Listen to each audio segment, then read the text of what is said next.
What's up, Front Range? Hope you guys are staying dry today. I know it's just started snowing out there.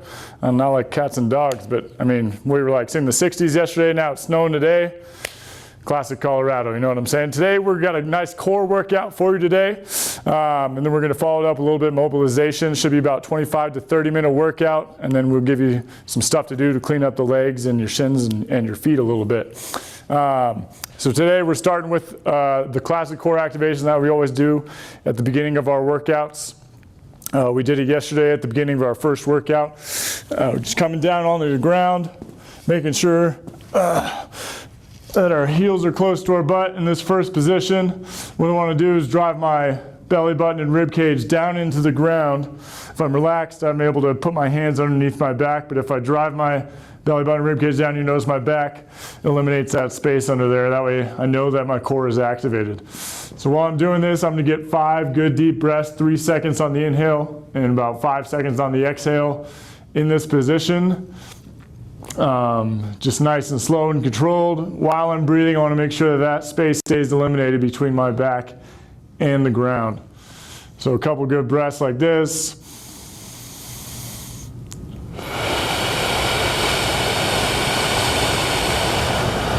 Still making sure that that back stays tight the entire time. You really need to make sure that you're focusing on keeping that core contracted while also still being able to relax your body a little bit. Some people, especially the younger kids, will start to tense up as they start to breathe and then forget how to breathe, right? But make sure you relax, and we're only just contracting our core. Once you get 5 good breaths there, we're gonna walk our feet out a little bit till they're almost straight. You're gonna get 5 more good breaths there.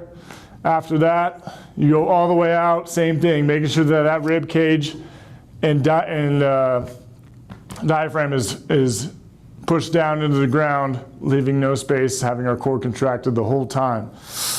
After that, we're gonna go into some wall push dead bugs. So find a wall, and you're gonna go lay about half a foot to less than half a foot away from it. I'm gonna put my hands up against the wall, which is gonna help. As soon as you put your hands up against the wall, you're gonna feel your core contract, right, immediately, and it's gonna help once again eliminate that space. And again, so if you joined us yesterday, we're working on 5-second on the way out with our legs, nice and slow, really squeezing that core the whole time. Again, focusing on your breathing while you're doing it. So it looks a little something like this, pushing against the wall.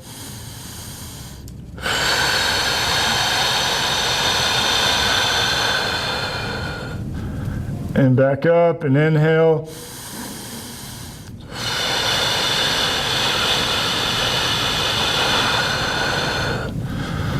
Nice and slow. Again, it's not going to be hard to keep your core contracted, especially the more I push against the wall, the more my core activates, right? And so we're going to do that position for a minute. Okay, so go ahead and pause and do that for a minute if you like. After that, we're going to go into our classic plank. For beginners, we go ahead and start out on your knees and elbows. And just like we were when we were laying on our back, I'm gonna activate my core and belly button up into my spine, retract my scaps. And you notice my back is flat all the way down from my neck to my feet.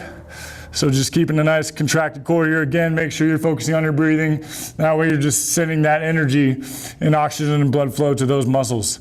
So again, we're going here for a minute. You can pause and do that now if you want.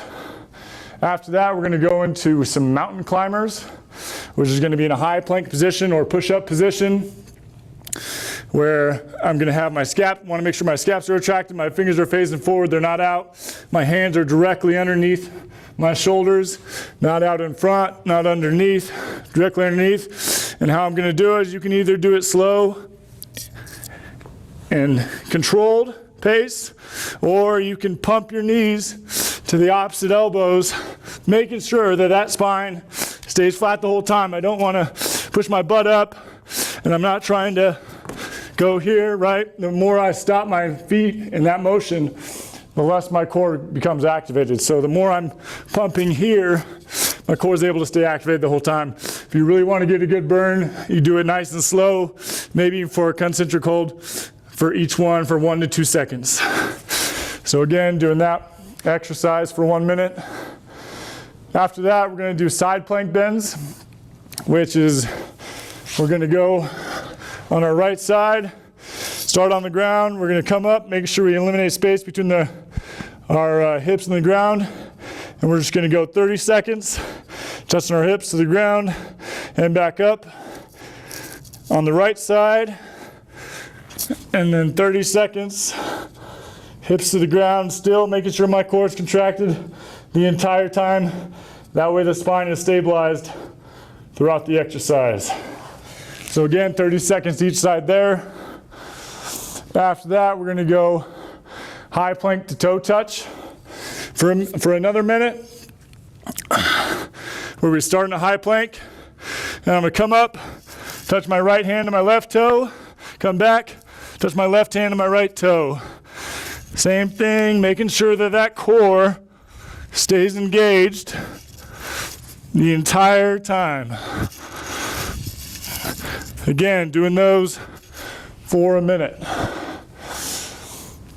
After that, along with our abdominals and our obliques, we also want to work our back extensors. It's a huge part of our core. Helps our posture, helps our spine stay erect when we're doing back squats and other movements in the weight room. So we're going to start off with what I like to call bird dogs, which is we start in a tabletop position. Again, make sure that the scaps are retracted, my core is engaged, and I'm going to elongate my right arm and my left leg at the same time, going out, all the way out, hold for 2, and back in. Vice versa, left arm, right leg, go out, hold for 2, back in. Just nice and slow and controlled movements. Again, focusing on my breathing and keeping that core contracted the entire time, feeling that spine kind of realign. So you do that for another minute. After that, we do some more back extension work, which is, I'm gonna start off on my, this floor is a little dirty here, but I'm gonna start off on my stomach, and I'm just gonna do what's called a chest lift off. So what I'm gonna do is I'm literally pulling with my lower back extensors when I'm laying on the floor here, and I'm just pulling my chest off the ground. And what I don't wanna see is where you're hyperextending that lower back area, where you're bringing your feet off the ground. All it is a simple pulling from my lower extensors here, pulling off the ground and stabilizing. Once again, making sure you're focusing on that breathing. You're gonna hold this position for 30 seconds. After that, we're gonna go into some single variation Supermans. It's where I'm laying flat here.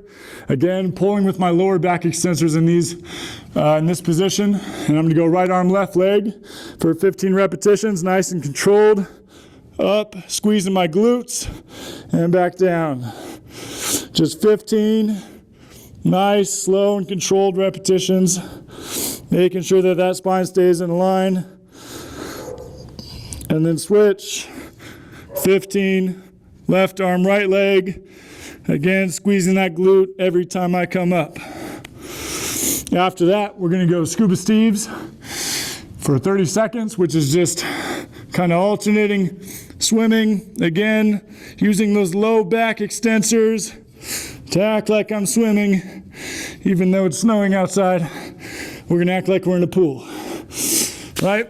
And so you're gonna do that one for 30 seconds, and then that's it for the day. We're gonna do all of those for a total of 4 rounds, right? So you have wall push dead bugs for a minute, planks for a minute, mountain climbers for a minute, side plank bends for a minute, or 30 seconds each side. A high plank with toe touches to the minute, alternating right arm to left leg, left arm to right leg. And then you have your extensor work with the bird dogs, the chest lift offs, the single variations of Supermans, followed by the Scuba Steves for 4 rounds.